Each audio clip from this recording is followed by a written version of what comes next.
Nellore ICDS కార్యాలయం ఎదుట తీవ్ర ఉద్రిక్త వాతావరణం నెలకొంది. తమ సమస్యలు పరిష్కరించాలని మంత్రి కాకాని ఇంటిని ముట్టడించేందుకు బయలుదేరిన అంగన్వాడీలను ఐసీడీఎస్ కార్యాలయం వద్ద పోలీసులు అడ్డుకున్నారు.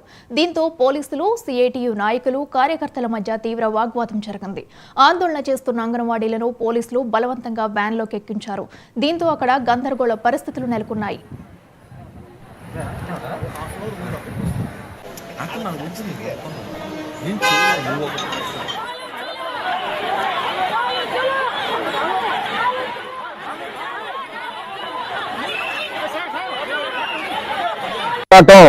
ఈ రోజు 19వ రోజుకు చేరుకుంది.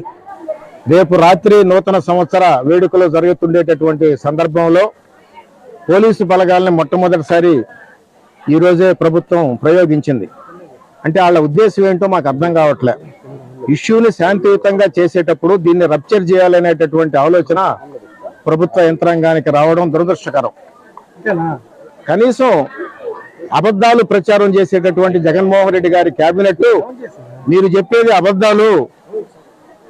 దేశంలో చాలా రాష్ట్రాలలో దాదాపు 7-8 రాష్ట్రాలలో ఆంధ్రదేశం కన్నా కూడా ఎక్కువగా జీతాలు ఇస్తున్నారు అనేది మేము ప్రూవ్ చేశాం. కాకపోతే వాళ్ళని కూడా విచారించమని చెప్పండి. మొత్తం 10 డిమాండ్లలో 9 డిమాండ్లు మేము ఒప్పుకున్నాము.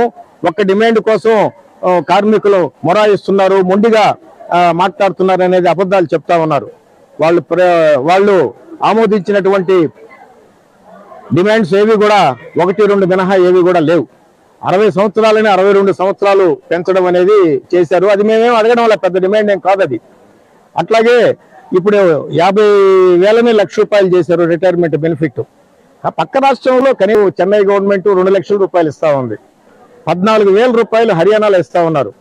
మరి బీజేపీ అధికారంలో ఉండేటటువంటి మధ్యప్రదేశ్లో కానీ గుజరాత్లో కానీ మనకన్నా ఎక్కువగా మరి జీతాలు ఇస్తా ఉన్నారు, పెన్షన్లు ఇస్తా ఉన్నారు.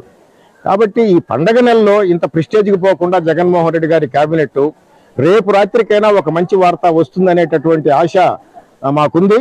కాబట్టి మేము శాంతియుతంగా చేసేటటువంటి పోరాటాన్ని దీన్ని విఘ్నం కలిగించొద్దని చెప్పి మేము కోరుకుంటున్నాం. అట్లాగే 2వ తేదీ లోపల కానీ పరిష్కారం కానీ కాకపోతే మా ఉద్యమానికి అన్ని ప్రజా సంఘాలు, అన్ని ప్రతిపక్ష పార్టీలు అందరూ కూడా వీధుల్లోకి వచ్చి ఈ యొక్క డిమాండ్ల సాధన కోసం మేము ప్రత్యక్ష పోరాటం చేయాలని కూడా మేము నిర్ణయించుకున్నాం. అంతదాకా వద్దు. మరి 10కి 10 సీట్లు గెలిపించినటువంటి నెల్లూరు జిల్లా లాంటి జిల్లాల్లో మరి ఇలా సమస్య పరిష్కారం చేయమని చెప్పి మరొకసారి మేము రిక్వెస్ట్ చేసుకుంటా ఉన్నాం. అజయ్ కుమార్, సిఐటియు, నెల్లూరు. పార్వతీపురం మన్యం జిల్లాలో మున్సిపల్ సాధారణ సర్వసభ్య సమావేశాన్ని నిర్వహించారు. జోగారావు, వైసీపీ కౌన్సిల్ సభ్యులు పాల్గొన్నారు. ఈ ఏడాది చివరి మాసం కావడంతో మున్సిపల్ అభివృద్ధిపై చర్చ జరిగింది. అందులో అందరూ వచ్చి ఉద్రిక్త వాతావరణం నెలకొంది.